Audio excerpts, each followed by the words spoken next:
You know what the best thing for you after a fight night like that is training. It's the best thing. Instead of staying late, staying up all night, right? You should stay up all night, right? And then go to bed. I don't know, because it's a Sunday, right?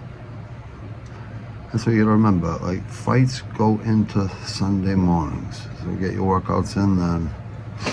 If you're one of those people that can't train during the week for work, I used to train before work, and I got a lot of people that can vouch that, or after work, one or the other. I always made time. It's just a matter of sacrifice, and you'll end up loving it forever.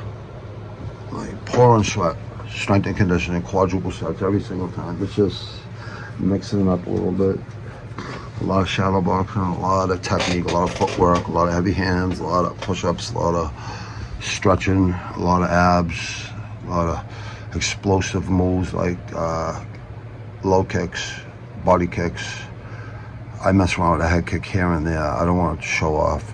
I don't want to attract attention down the park. So I do low kicks, and I do jumping, flying knees, switching knees.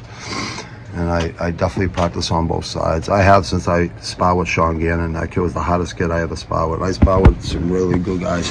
It was just, that was the first really good. I must have sparred with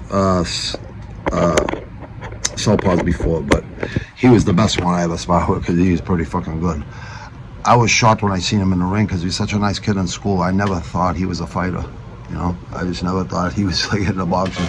It's like I actually never seen him until that day. It was like 97, or was it 92 and 93? It was either 92 and 93 or 96, 97. Somewhere around there. One of those two years I was down, because it was called O'Malley's once, it was called Pal, then it was called Cyril and Farrell, Quincy Zoo, and always had good gyms down there. Jimmy Farrell Jr. and Jimmy Farrell Sr. and all the other guys that pitched in down there and kept the legacy going still to this day.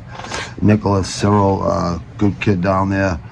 I think he's the only one holding it down from what I remember. I could be wrong. If I'm leaving people out, I'm sorry. I'm not doing it on purpose, but yeah, I sit there and shadow box, and I'm like, a lot of people have no idea this is the most important thing you gotta do as a fighter.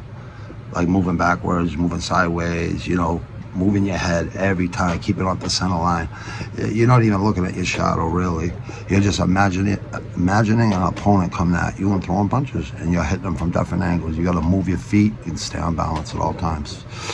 And that's all I can give you for today, people. Yeah, I'm pouring sweat, though, absolutely, on a Sunday. Because I slacked yesterday, so now I had to work today. I had to work out today, so. Yeah, I'm pushing myself really hard. Really, really, really fucking hard. And I'm gonna push myself even harder. I would love to go to every state and spar with the best heavyweights in every state in boxing. I really would. Maybe I can help some of them. Maybe some of them will be cocky and all that shit. Look at this white boy, old guy. Yeah, I'll go in there and I'll hang with anyone. Trust me. This old guy's fast. I'm not even old. 52, that ain't old. Sorry. I stand in shade. I hit hard. I'm a heavyweight. And I've been hitting hard my whole life. Nothing fake, no steroids, no nothing. Just savage training. Savage life, savage mentality. And that's in business and everything. That's everything, life. Like, you know, if you're a savage, you should be a billionaire right now. And I should be too, but I will be a multi-millionaire soon, and then I will become a billionaire. Once I have 100 million, I'll turn that into a couple billion. Easy. Because if you have 10 sustainable businesses, you're a billionaire right up the bat. Right there, after a year or 2, 3 years. If you have 10 businesses that are bringing in, you know, good money, you know what I mean? Doesn't have to be huge money, it just has to be good money.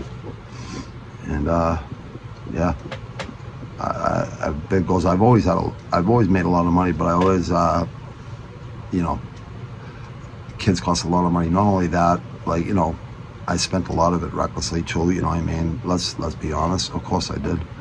You know, I didn't trust banks back in the days, but then I realized billionaires use banks' money to make their money, and then they use more banks' money to make their money. So, and I thought I knew how the system worked. I was pretty close, but I was kind of off though. But that's how it works. Think about business, think about training, think about, you know, what good is wealth without health, right? Health is wealth, right? Both of them. Now I'll get some sleep later on. I'll try to stay up all night. Yesterday I fasted. I fast once a week now for spiritual reasons, because I'm trying to open my heart a little bit more. But when I open my heart, I feel like a lot of pain from certain things and certain people in my life. So it's kind of opened up some doors that I probably didn't want to open up, but I gotta be real with myself. I can't fake myself. I can't fake it. So I'm definitely gonna fake it to myself if I gotta dig deep in my soul.